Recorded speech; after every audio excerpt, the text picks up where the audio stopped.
نبی کریم صلی اللہ علیہ وسلم نے ارشاد فرمایا ایک مسلمان کے دوسرے مسلمان پر 6 حقوق ہیں۔ فرمایا پہلا حق یہ ہے کہ جب کوئی مسلمان کسی کو سلام کرے تو اس کو جواب دے، یعنی جب بھی کوئی 2 مسلمان آپس میں ملیں تو پہلا شخص دوسرے شخص کو السلام علیکم کہے اور دوسرا شخص اس کو وعلیکم السلام کہے۔ نبی کریم صلی اللہ علیہ وسلم تشریف فرما تھے، ایک شخص آیا، اس نے کہا السلام علیکم۔ اللہ کے رسول صلی اللہ علیہ وسلم کے پاس بیٹھ گیا۔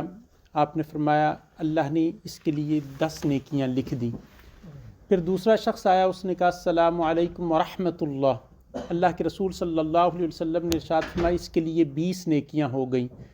تیسرا شخص آیا، اس نے کہا السلام علیکم ورحمۃ اللہ وبرکاتہ۔ تو اللہ کے رسول صلی اللہ علیہ وسلم نے ارشاد فرمایا اس کے لیے 30 نیکیاں ہو گئیں۔ تو ظاہر ہے جب بندہ کوئی شخص صرف السلام علیکم کہتا ہے تو اس کو 10 نیکیاں ملتی ہیں، اور السلام علیکم ورحمۃ اللہ کہتا ہے تو 20 نیکیاں، اور اگر السلام علیکم ورحمۃ اللہ وبرکاتہ کہتا ہے تو اس کو 30 نیکیاں ملتی ہیں۔ سلام کا پھیلانا، سلام کا کرنا، یہ بڑا برکت والا کام ہے۔ نبی کریم صلی اللہ علیہ وسلم نے ارشاد فرمایا تم میں سے کوئی بھی شخص جنت میں داخل نہیں ہو سکتا جب تک وہ ایمان والا نہ ہو، اور فرمایا کہ کوئی بھی شخص ایمان والا نہیں ہو سکتا جب تک وہ اپنے دوسرے مسلمان بھائیوں سے محبت نہ کرے۔ پھر فرمایا کہ میں تمہیں ایسا طریقہ نہ بتا دوں کہ جس کے ذریعے لوگوں کے درمیان آپس میں محبت پیدا ہو۔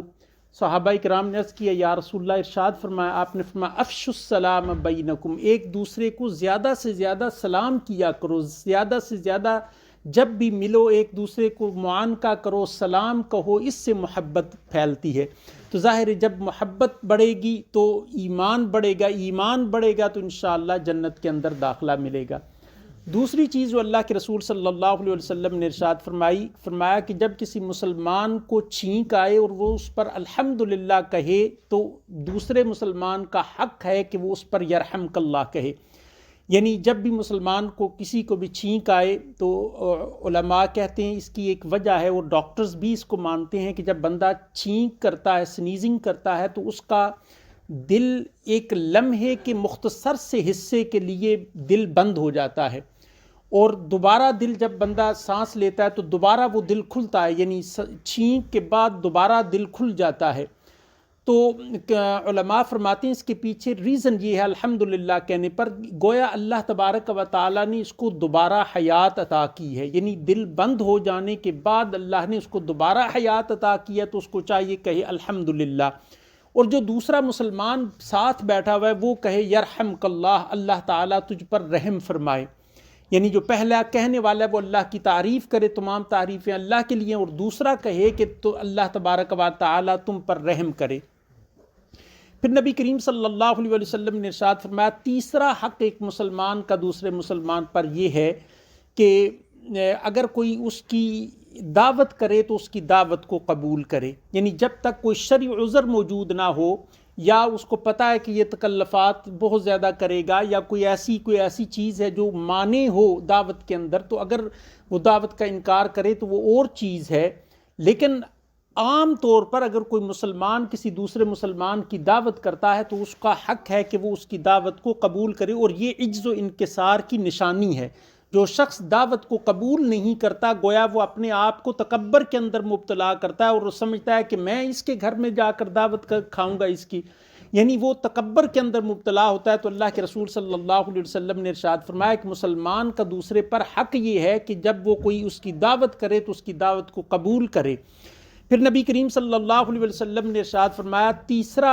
چوتھا حق یہ ہے کہ جب کوئی بیمار ہو مسلمان تو دوسرا مسلمان جو اس کو جاننے والا ہے وہ اس کی عیادت کرے، یعنی اس کی بیمار پرسی کے لیے اس کے پاس جائے۔ اور نبی کریم صلی اللہ علیہ وسلم نے ارشاد فرمایا جب کوئی شخص اپنے گھر سے نکلتا ہے کسی کی عیادت کرنے کے لیے، کسی کی بیمار پرسی کرنے کے لیے، تو اس کے ہر قدم پر اللہ تبارک و تعالیٰ اسے ثواب عطا فرماتے ہیں، اور اللہ تعالیٰ فرماتے ہیں تیرا چلنا پاکیزہ ہو، تیرا اس کے پاس بیٹھنا پاکیزہ ہو، اور اللہ تبارک و تعالیٰ فرماتے ہیں میں تمہاری بھی مغفرت فرما دوں گا اور اس کی بھی مغفرت فرما دوں گا۔ یعنی اللہ تبارک و تعالیٰ اس عمل سے بہت خوش ہوتے ہیں۔ جب کوئی بیمار کسی کی بیمار پرسی کرنے کے لیے جاتا ہے، اور اس کے کچھ آداب بھی ہیں کہ وہاں جب بیمار کے پاس بیٹھے تو کیسی باتیں بندے کو کرنی چاہیے۔ بعض لوگ ہوتے ہیں جب کسی بیمار کا پتہ کرنے کے لیے جاتے ہیں تو اس کو پوچھتے ہیں آپ کو کیا بیماری ہے، وہ کہے گا مجھے ڈائبٹیز، تو کہتے ہیں بہت سارے لوگ آج کل ڈائبٹیز سے مر رہے ہیں۔ یعنی اس کی دل شکنی نہیں کرنی، بلکہ اس کو حوصلہ افزائی کرنی ہے کہ ایسی کوئی بات نہیں، اللہ تعالیٰ تمہیں شفا عطا فرمائے گا، اور جو اللہ کے ہاتھ میں ہے ایسے ہی ہوگا۔ ظاہر ہے انسان کے ان کلمات سے اس کے دل کو تھوڑی سی تسلی ہو جائے گی، نہ یہ اس کی عمر کے اندر اضافہ کر سکتا ہے، نہ اس کی اس عمر کے اندر کمی کر سکتا ہے، نہ اس کی بیماری کو بڑھا سکتا ہے، نہ اس کی بیماری کو کم کر سکتا ہے۔ پھر نبی کریم صلی اللہ علیہ وسلم نے ارشاد فرمایا ایک حق مسلمان کا یہ ہے دوسرے پر کہ اگر ایک مسلمان فوت ہو جائے تو دوسرا مسلمان اس کے نماز جنازہ پر پہنچے۔ تو نبی کریم صلی اللہ علیہ وسلم نے اس کے متعلق ارشاد فرمایا جب کوئی شخص کسی مسلمان کے جنازے کے ساتھ چلتا ہے، اس کے جنازے کو کندھا دیتا ہے اور اس کی نماز جنازہ ادا کرتا ہے، تو اللہ تبارک و تعالیٰ اس کے پچھلے سارے گناہوں کو معاف فرما دیتے ہیں۔ یعنی بہت بڑا ثواب ہے کسی مسلمان کے جنازے کے اندر جانا۔ اور اگر فرمایا کہ اگر کوئی شخص نیک ہے اور جس کے جنازے کے اندر آپ گئے اور اللہ تبارک و تعالیٰ ہو سکتا ہے اس نیک کی وجہ سے تمہاری مغفرت فرما دے، اس لیے کہ اللہ کے رسول صلی اللہ علیہ وسلم نے ارشاد فرمایا کہ جب کوئی شخص نیک بندہ، اللہ کا محبوب بندہ اس دنیا سے جاتا ہے، اس کو پہلی خوشخبری قبر کے اندر یہ عطا کی جاتی ہے کہ تمہارے جتنے جنازہ پڑھنے والے تھے اللہ نے ان سب کی مغفرت فرما دی۔ یعنی ایک نیک آدمی کے جنازے کے اندر جانے کا یہ فائدہ ہے۔ اور اگر برا بھی ہو تو اللہ کے رسول صلی اللہ علیہ وسلم نے ارشاد فرمایا جب لوگ اس کی نماز جنازہ پڑھیں گے اور اس کے لیے دعا کریں گے، اللہ تعالیٰ ان کی دعا کو قبول فرما کر اس شخص کی مغفرت فرما دیں گے۔